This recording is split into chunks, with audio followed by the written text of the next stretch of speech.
Hi everybody, this is John Henry with YWAM Converge in Ocean City, New Jersey. Youth with a Mission's Converge program is dedicated to assisting students to find missional projects that relate to their fields of study in the arts or business or education or journalism or medicine, media, and more.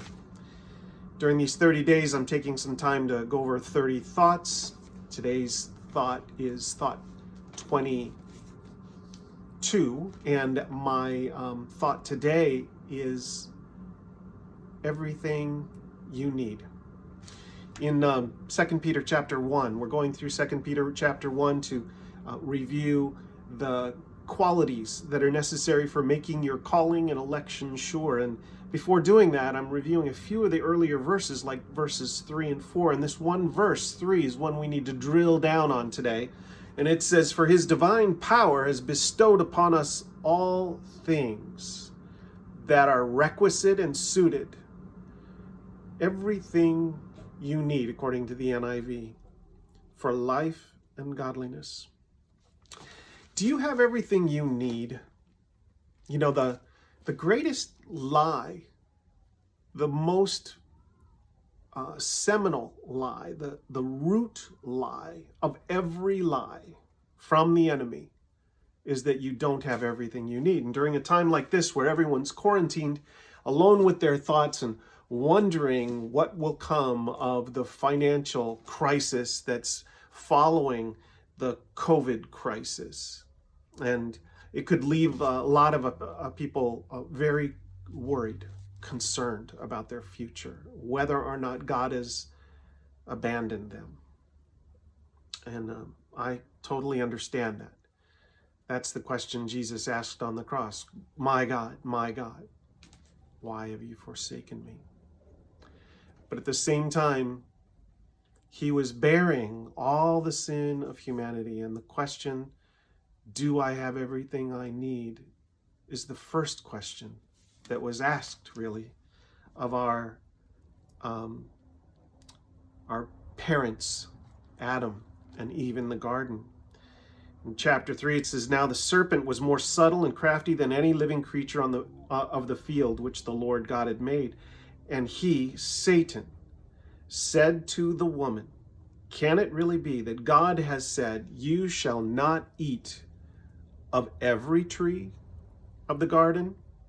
And the woman said to the serpent, 'We may eat of the fruit of the trees of the garden, except of the fruit of the tree which is in the middle of the garden.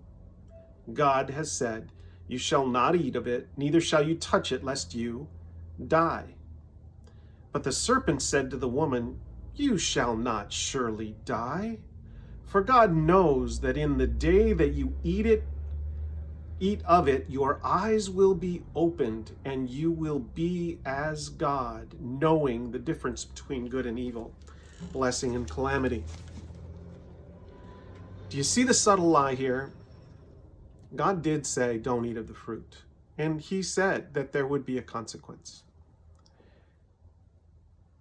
That consequence was questioned by the enemy, but more importantly, the identity of Adam and Eve was questioned by the enemy. And that identity is that they were created in the image of God. They lacked nothing. They were created in his image. So to say, well, the enemy to say, you shouldn't eat because God's trying to keep something from you. He's trying to hold back. He doesn't want you to be like him. The very core lie that produces all of their sin in humanity is that God doesn't want us to be like him. Or God is not generous about his character and his nature. He's given us everything we need for life and godliness. So even during a crisis like this, when it seems like the whole world may be turned upside down, we still have that core identity. We are created in his image, and we have purpose on this planet yet to be fulfilled for many of us. And may God use us for his purposes in the days ahead. So as we pursue these character qualities in 2 Peter 1, add to faith and this is an important piece of faith, you were created in the image of God, and you have everything that you need for life and godliness. Add to that faith, add to virtue, add to faith virtue or moral goodness, and to moral goodness knowledge, and to knowledge self-control, and to self-control perseverance, and to perseverance godliness, and to godliness brotherly kindness, and to brotherly kindness love. And if you do these things and excel in them, you continue and pursue these things. Not that you'll be perfect in all of them, but you'll maybe go 3 steps forward and 2 steps back, and then you'll continue to pursue. If you pursue these things, then you'll make your calling and election sure. Let's check in again tomorrow. Thanks for listening. Be sure to wash your hands. Don't touch your face. Clean and sanitize surfaces and doorknobs. Keep a safe social distance, but stay connected with each other, as we're doing with this. And we'll get through this crisis together. And perhaps the Lord will make our faith, our character, our understanding, our perseverance, our love stronger as a result of time withdrawing before a wave crashes on the earth once again with greater thrust, greater evangelism. There is a Go 2020 event coming up in May, and I believe God is wanting to release 1 billion Christians to become world Christians during that season coming up.